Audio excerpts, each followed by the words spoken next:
Happy Friday, everybody. I hope you're all enjoying Tarkir Dragonstorm. I wanted to bring 3 new brews to your attention that are specifically utilizing new cards from Tarkir or have kind of become a new archetype since Tarkir has been released. And top of the list, one of the top performing decks right now is the Izzet Prowess deck. And it's a little bit of a stretch to call it a new archetype because the only new card that we got is the Quarry Steel Cutter. But you're using Monastery Swiftspear and Slickshot Show Off and a plethora of cheap spells on top of the otters that you're creating with Prowess to beat into your opponent incredibly quickly. And so you've got Stock Up to refuel, you've got Into the Floodmaw for disruption, Opt and Sleight of the Hand to find more spells to chain into, Spell Pierce for disruption, as well as Bolt Wave to deal direct damage to your opponent's face, and then Burst Lightning for eliminating the mirror match, shooting the Slick Shot Show Off out of the air, or just shooting them in the face. So if you haven't played this deck yet, definitely give it a shot. I've bumped into it a fair amount on the ladder already, and it's definitely looking like it's here to stay. Selesnya Cage is also worth a mention. If you've been a fan of the channel for a while, you may have heard me talk about Selesnya Cage. It's one of those that was more popular in the best of 3 scene. The whole point of it is to utilize creatures with a variety of different powers to easily get the Hideaway 5 triggered off of the Collector's Cage so that you can get as early as like a turn 3 Overlord of the Mistmoors, right? I mean, like, you can get an incredibly fast curve out with this deck. The rest of it is just like token synergies to help enable that. You know, this being two creatures with 2 different powers in 1 card. Same with Toby. And as far as the new cards that we got for Tarkir that have been explored and are fitting well into it are Voice of Victory. Being able to disrupt your opponent's plays can be particularly nice. And then Elspeth, making it so that whenever you create a token, you create an additional token, works really well in this archetype.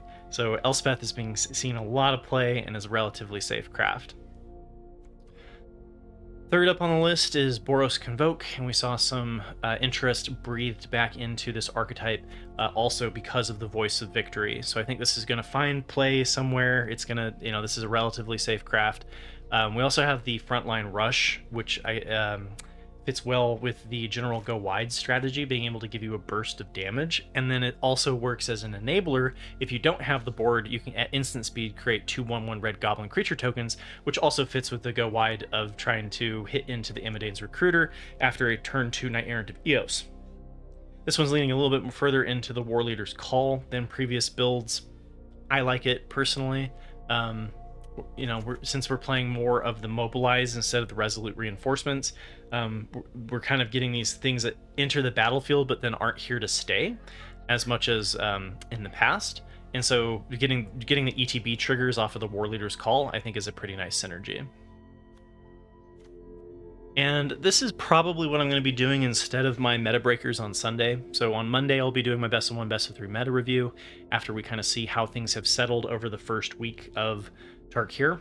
But I wanted to give a shout out to the Big Mamu. Not only are they a part of the Arstall community, but they're also someone who I enjoy talking to about Magic, and they're always doing interesting brews. So I forgot to write this one down, but it did reach my meta breaker criteria. It did have over 50 matches at a 60% win rate.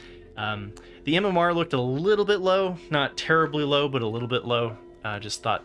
Just for full disclosure, right? But congrats on the Mythic Climb, Big Mamu, and they are also a YouTube content creator. So if you haven't checked them out, they've always got some really interesting creative brews happening on their channel, and I think you should be able to find them with just Googling the Big Mamu. If you can't find the link, though, they do post their YouTube videos in my Discord, so that's another way you can find them. But this one is... They've been doing a lot of brewing around the Enigma Jewel, and the Enigma Jewel, it's gonna find a place somewhere, right? And so this is kind of like it's an Azorius control build centered around the Enigma Jewel. You've got Ugin in here to kind of play off of the Monument to Endurance, which you can trigger off of the Collector's Vault, and just some really interesting lines. And If you want to see the gameplay of this, I do believe they have this deck specifically on their YouTube channel. And the Elspeth Stormslayer, then also working with all of the Enigma Jewel nonsense and Creator's Vaults for the treasure tokens, and just an alternative win condition. So, thanks as always for listening to my ramblings. I hope these find you well. I hope you've been enjoying Tarkir and all of the new stuff that it has brought. Thanks again to my YouTube members. I really appreciate it, because this deck, this video is taking time out of my Friday to do, and it's gonna make me like $1, right? So thank you so much for your support. I really appreciate it, and thank you for being a part of my community. It's been really rewarding to have built a nice little Magic the Gathering community. So good luck with your matches, good luck with your brews, good luck with Tarkir, and good luck with your RCQs if you're doing any of those. I think Explorer is the next RCQ, but I have to admit I'm a little out of the loop. Monday, though, we'll be talking about Standard and Best of 1 and Best of 3, as usual. And I might throw some gameplay videos in next week. We'll just see kind of how I feel. They're not particularly popular, but I know some people in the community like them. So. And with that, yeah, have a wonderful weekend, everybody, and I'll catch you all on Monday.